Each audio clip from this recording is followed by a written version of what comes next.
Yo, what's going on, everybody? It's your boy KlueDaDon, Kountry Fan Mai Podcast. Got another dope episode coming in, man. Y'all better stay tuned. It's gonna be dope. Y'all don't want to miss it. I'm just gonna keep on going. I say that every single time, but I'm gonna make it so I say a little something different. So I'm just gonna keep on making y'all wait until I run this reel. Let's go.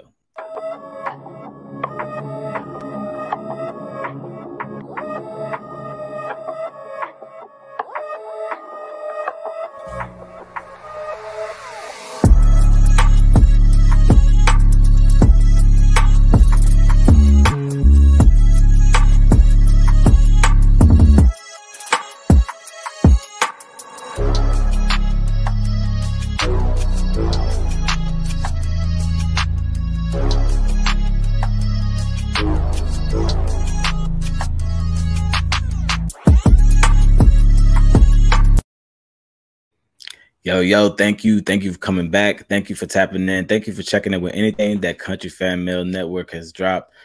Like, whatever y'all do, it means the world to me.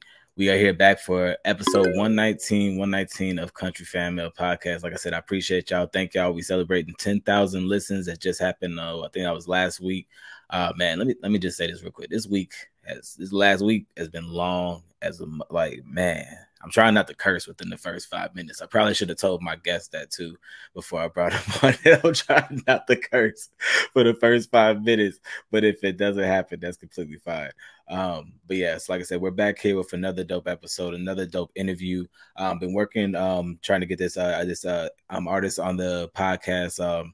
It feels like it's been like about 2 months now. It's been like, just a back and forth, just kind of like scheduling. That's all it is. And, saying you have to, when you have two great things going on, you have two planets, they don't always align. But when they do align, great shit happens, So that's where they were at with it. Bringing this cat on the stage. I'm actually not even 100% sure how we got connected, but I'm glad we did. I've been checking out his music. I've been checking out his impact on the game up there in New York, and the fact that he's actually, being noticed in a lot of different corners. So without further ado, I'm gonna introduce this cat to the stage. Up and coming artist in New York, PB Mogul. What's good, G? KlueDaDon, what's good, bro? I appreciate you having me on, man. Already. I had to get you on here, man, because you be out there talking your shit, man. No doubt, I appreciate that. Like you said, the two universes sometimes don't always match, but when the universe aligns, everything is beautiful and magic happens. Exactly. That's all that matters, man. For sure, man. So before we get started with anything in the interview, man, I gotta ask you, what was the first song you listened to when you woke up this morning? First song I listened to was actually I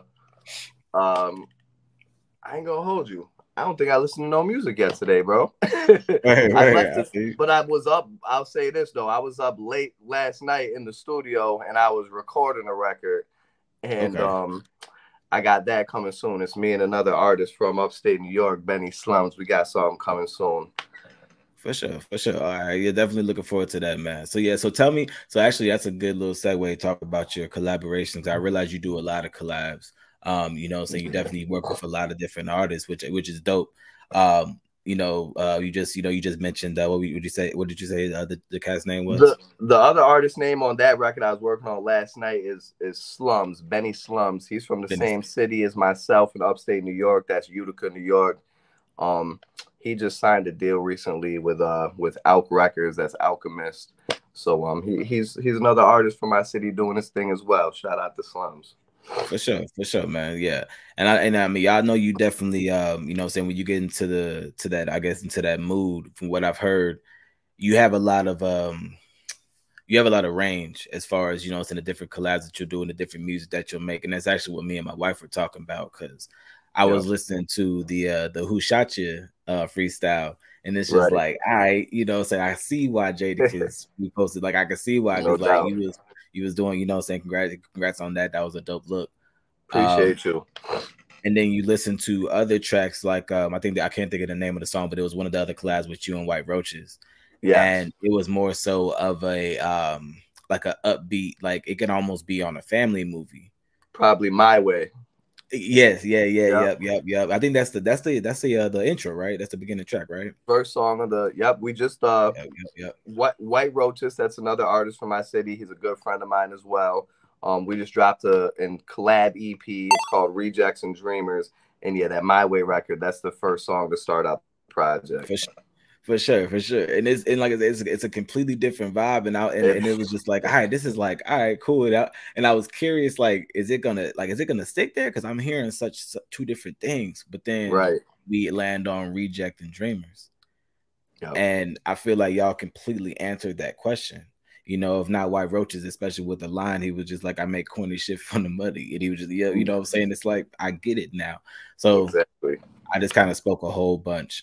And I didn't really. No, it's true though. It's true though, bro. And that's something that I actually, you know, it might not be for everybody, but that's something I pride myself in as an artist personally, is that versatility and that range. I'm a fan of hip hop and music in general. So that's how I am as a fan of music myself.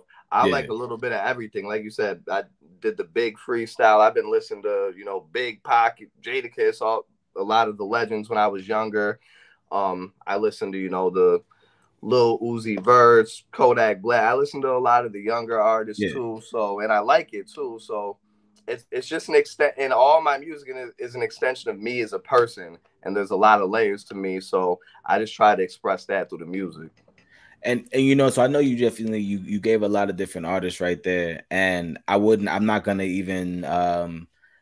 say that only those are only the artists that inspired you, you know what I'm saying, while you were coming up and you were building your flow. Because I hear a lot of the biggies. I hear a lot of, you know what I'm saying, even when, you know, listening to your music. And it's honestly, it's really hard to even spit on that beat and not pay homage to Biggie, because, you know, anything else would kind of be a disgrace. So who would have been some of those other artists who had, you know what I'm saying, that were just kind of inspiring you to write coming up?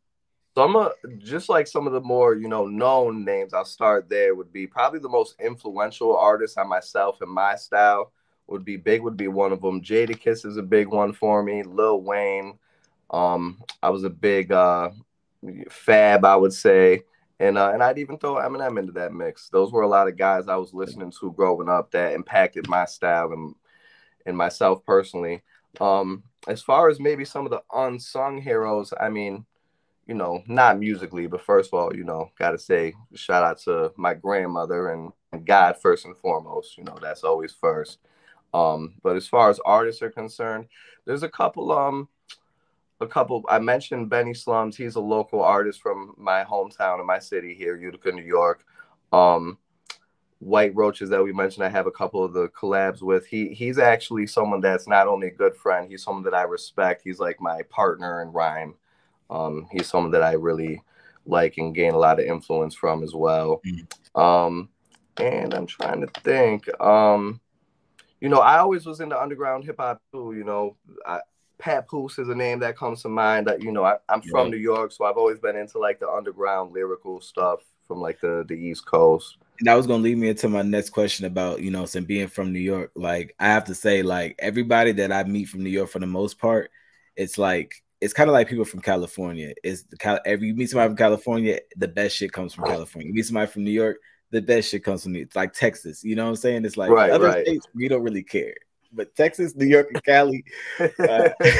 So like being from New York. I love y'all out in the West. I don't want to get it twisted. Like I said, I take influence from a lot of different places. I love the West Coast and the music too. Honestly, a lot of that like 90s West Coast stuff, that was some of my favorite music as well, man. So shout out to the West Coast too. You already know, bro. For sure. You know, I'm just a visitor. I'm just a visitor. But my wife, you know, shout out to Pisces. You know, so she Bay Area all day.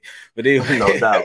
So yeah, man. So being from New York, like, how did you feel? You know what I'm saying, like coming up, because I feel like I was raised in the South, so we had a lot to look out to. We had our own culture, and we had the New York scene, of course, which started it. You had the West Coast scene, which was just that went on the gangster rap and just took it to another level. So being from the Mecca, essentially, do you feel like there was like a certain amount of pressure, or do you feel like there's a certain amount of pressure coming out as an artist? It's a little different being from where I'm from in New York. Utica, New York, and upstate New York is sometimes it feels a little forgotten about. Usually when you mention to someone you're from New York, they usually assume New York City. I'm a good 5 hours from New York City. So I didn't realize New Definitely. York had 5 more hours in it. Like I'm so Right. like included in my mind thinking of New York. Yeah. Exactly. So there's this whole region of New York State, above the city. They call it upstate, Western New York. Mhm. And it's definitely the same. You're gonna know we from New York, no matter where we go. But it's a little bit of a different vibe. It's not quite as fast paced here. And as far as the music goes, honestly, upstate New York is kind of recently just starting to get its legs under it with Griselda. artists and groups like Griselda, yep, Yeah. Benny the Butcher, Conway, West Side Gun. There's others too.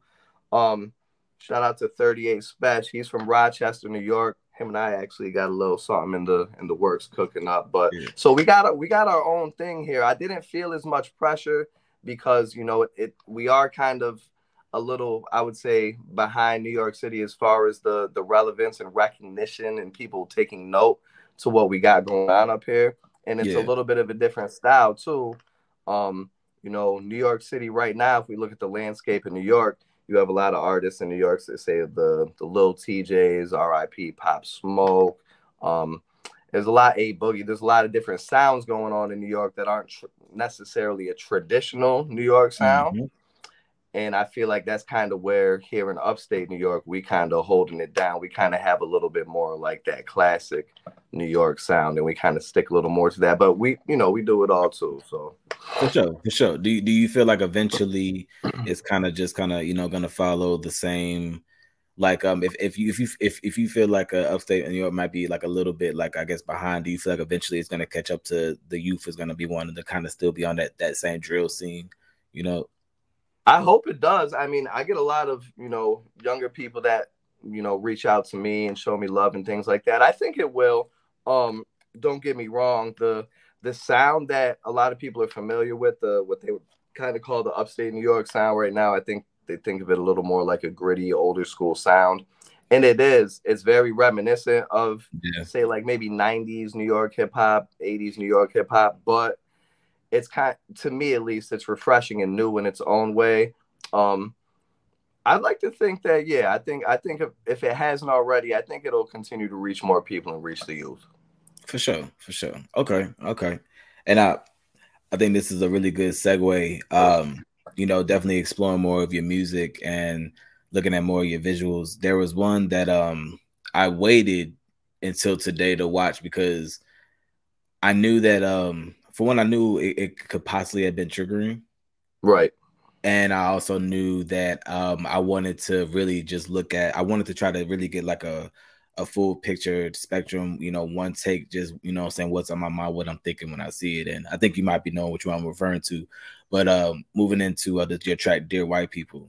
Yes. And, saying, and what, for one, I definitely want to say super dope track. It honestly, I mean, it made sense. That's the first thing that I feel like, right. Some people want to make tracks that supporting the cause and they don't even make any sense. Saying they just kind of slap a name on it and say, hey, we're with y'all. But right. So getting into that track, there was a lot of shit going on, especially at the time, saying that, around the time that was recorded. What was the mindset behind actually putting out, saying one of those tracks? Because I can tell by how much you put into it that you weren't just trying to do it because everybody else was doing it. Right. A lot of people did that, but I could really feel that you didn't do that. Thank you. I appreciate the feedback on that, and I definitely respect and appreciate your opinion on it. When I wrote that song, it was the day after George Floyd was murdered. A lot of, just like, many of us, a lot of emotions and thoughts and feelings were going on. And that, coming from where I come from, I'm from West Utica, the west side of my city. There's a hood in every city. And I've been seeing things that didn't sit right with me since I was young, very young age. And I've always, like, in my own little corner of the world and space in the world, have spoken up for and stood up for the things that I believe in, especially, even regarding race issues, tensions that I wanted to get out, and my own perspective that I wanted to let out. I kind of knew that, maybe not everyone would have the same opinion as me, or even may not, it might turn some people away as well. But when I started doing this music thing and got into hip hop, that's what I loved about it, was the rawness and the pureness and the authenticness of what I was hearing. And I always told myself that that's something that I was going to do as an artist when I started. And I just stuck true to that. And like I said, music is my vessel for expression, and I put it all out there. For sure. Yeah, I could definitely tell the realness and the rawness, and saying what you put out. And do you ever feel like you've been speaking on the issue of race, do you ever feel like you've been discriminated against being because if I'm not mistaken, you're half white, half Hispanic, or half Mexican? Yep. I'm a quarter Hispanic, 75 Caucasian. Throughout my lifetime, I'm sure I've experienced things here and there. I have experienced things here and there, but I've never been the type to like sit and cry about. There's a lot bigger things in the world, and the other side around I've always known has been it's a much worse issue going on. So I don't want to be like a person that's saying. I was talking more about music, like more so as far as like in the music industry, because like it's like, because in my mind, and please correct me if I'm wrong, in my mind it seems like, and maybe we're past that, but back when I was coming up, to be a white rapper or a non-black rapper, you had to go, you had to be extra, you had to be 10 times, like we had to fuck with you, we had to give you that absolutely or whatever, whatever you call it. So that's more so what I mean. Like, do you feel like there was some discrimination there, or have you always been accepted?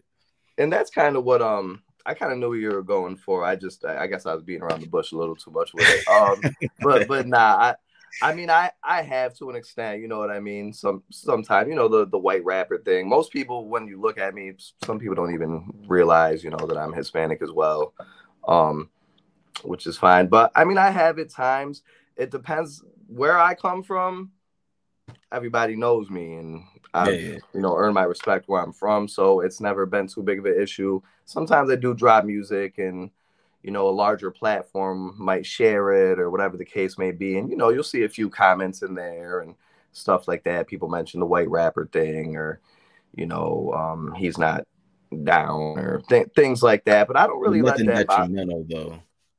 Yeah, in my opinion, I don't make too much of it, because I know that we're all going to experience some sort of hate in one way, form, or fashion, regardless, no matter, what our ethnicity is. We're just trying to make it and do something with ourselves. You're going to experience some adversity. Yeah. And I know who I am, and I'm comfortable with who I am. So I don't feel any need to jump out the window and defend myself to some person on the internet that I don't know, and things of that nature. People who know me know what it is. And if you really listen to my music and give me a chance more than maybe a 60-second clip or one song, I think if you dive deep enough into my music, you'll get to know more about me and see what I'm about. And hopefully you'll realize the kind of person that I am. But to answer your question, yes, I have experienced little things here and there, but I just kind of brush it off. I'm really glad that you said that. I'm glad that you went into detail. And the reason why I pushed a little bit, or more, I wouldn't even say push, because I didn't know I was pushing. I thought maybe like I wasn't clear on the question. But I got I'm glad that we cleared it up, because I want people to listen to this, and I want anybody to be able to listen to this and really understand that fuck what anybody else is thinking, fuck what anybody else got going on. It doesn't matter whether you're the white rapper, the Hispanic rapper, the Asian rapper, the the black rapper from Africa who's not actually African American and has there's so many different you could be so many different places, and people be like, oh, you don't sound like, or you don't look like, all these things. So I just wanted for people to hear how you've pushed through it, because you've clearly pushed through it. So I really do appreciate you telling that story. No doubt. I appreciate the respect too. And one little other quick thing, like you said, sometimes rappers, they may be white rap or whatever, they feel the need to maybe sometimes do a little more, prove themselves. It's actually something, I just want to make note of this because it's something important to me. that's something that I've tried to like not do actually. I don't want to like some, you know, say in the past, I mentioned Eminem being a big influence of mine and someone I liked. With all due respect, when he first came out, he was a great rapper. He was a little gimmicky in my opinion. I don't really want to do that. I just try to stay true to the craft and the core of who I am and let people take that in and they can make of it what they will. But I just want to be me, man. I don't want to be over the top, or I don't feel the need to prove anything extra to anybody. Take me as I am. If you love me, I love you back. If not, it's all good. For sure. I respect that. I definitely respect that shit, man.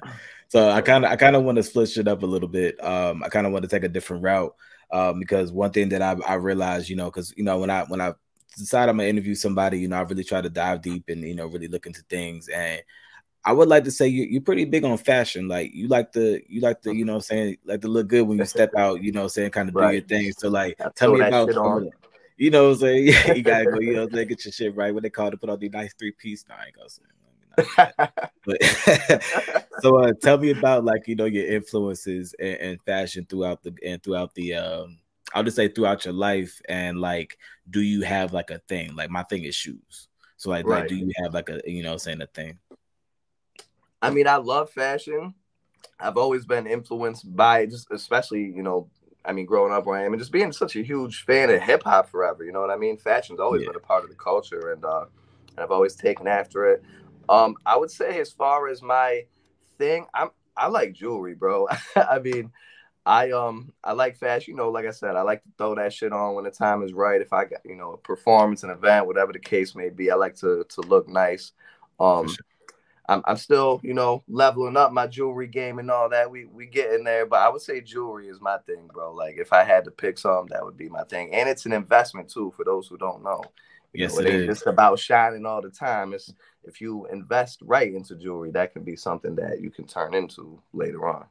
I was literally just listening to something. They were saying that if you buy a watch, if you buy one of those, you know, Rolex, Audemars, Patek Philippe, you know, the real ones, please buy real stuff, y'all. If you buy it and you keep it just as is, and 5-10 years, plain Jane, you can turn that watch. You want a new watch, you can turn that same watch in and probably get what you spent on it. It's either gonna be more or it's gonna stay pretty much where it was. So it's just like, it's literally like you just want to put some money to the side. You got 5 G's and you want to, you know, go ahead. It's a whole thing. But also, don't get me wrong, I like to shine and throw, you know, I like the look of the bust downs and all that too. But once they start taking things apart and putting things in there, that's when it loses its value a bit. It's almost like a car, you know, as soon as you pull a brand new car off the lot, it loses part of its value. Yeah, you gotta use similar things. You gotta be careful with that. And also, if y'all end up on Instagram and y'all ever go and check out Indigo Studios, make sure that y'all check them out for some brand new custom sneakers.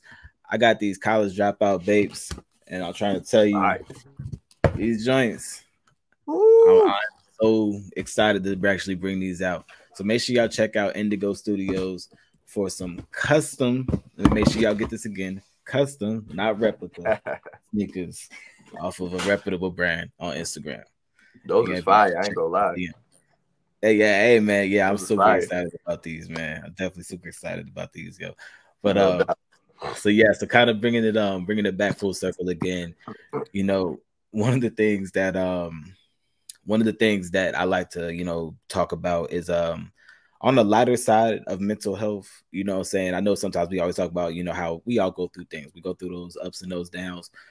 But on the lighter side of mental health, if you had an opportunity to get a message out to everybody in the world somehow, whatever communication device or whatever way they see a ribbon in the sky, whatever, what would they actually say to everybody? I would say, because we all go through it, mental health is something that affects everybody. It doesn't discriminate. And I would say the biggest thing for me is not being scared to express yourself. And being comfortable in your own skin, and always being honest. And that starts with yourself. You got to be honest with yourself before you can truly be honest with anyone else. And if you can confront your own things you're going through and your own feelings, and kind of digest and think about them, kind of to recognize where certain things you're going through are coming from or what's causing that. That to me is a huge step in the process. You know, it's not an easy thing, but that would be to me the biggest thing, just to for me at least. You know, sometimes I got to sit back, take a step back, and sit and analyze things from a little bit of a different perspective, and just it helps gain some understanding as to why you're going through the things you're going through. That's a big fact. That's a big fact. I think that's one of the things that hopefully I was hoping that majority of people we learned, especially during the COVID and pandemic, was when we had to sit down, taught people Right. that it's sometimes you need to sit down and really think about shit and process things, you know what I'm saying? Slow down, take a breath, take a breather. You know, so yeah, I definitely appreciate those words, man. And please Absolutely. let everybody know where they can find you, where they can listen to your music, where they can follow you, and most importantly, what they can look forward to. No doubt. You can find me. My artist name, once again, is PB Mogul. You can find me on all music streaming platforms at PB Mogul. That's Spotify, Apple Music, Tidal, Amazon Music, all of it, YouTube, SoundCloud. You can find me on social media at PB Mogul as well. It's PB Mogul on everything. And I got a lot of new music coming out. I just dropped the Rejects and Dreamers EP with my friend WhiteRoaches that I mentioned earlier. That's out on all platforms. You can go listen to that right now. And I have a ton more music coming soon. I have a solo project I've been working on. It's been done for a while. I've just been kind of waiting for the right time to put things out and roll it out. So I got that coming. Let me see it. Probably honestly early next year. And before the end of this year, I have a few more music videos I'm going to be dropping, and I have a good amount of features I'm going to drop too, and a couple notable names. I mentioned a couple earlier. I don't want to dive too deep onto that. We got to keep a few things on the low right now. But yeah, a lot of features coming before the end of the year, and a solo project from me early next year. And don't forget to go check out that Rejects and Dreamers if you haven't already. Yeah, make sure y'all check out that Rejects and Dreamers. I'm trying to tell you, you're not gonna be disappointed. Got a little bit of something for everybody. One song you might play with your kids, another song you might be like, you know what I'm saying? But like I said, so little for everybody, but for real, you're gonna vibe out with it. Kountry Fan Mai Podcast, KlueDaDon. Hey, bro, I appreciate you coming on here again. Like I said, it's been a pleasure. Everybody for listening. Y'all already know.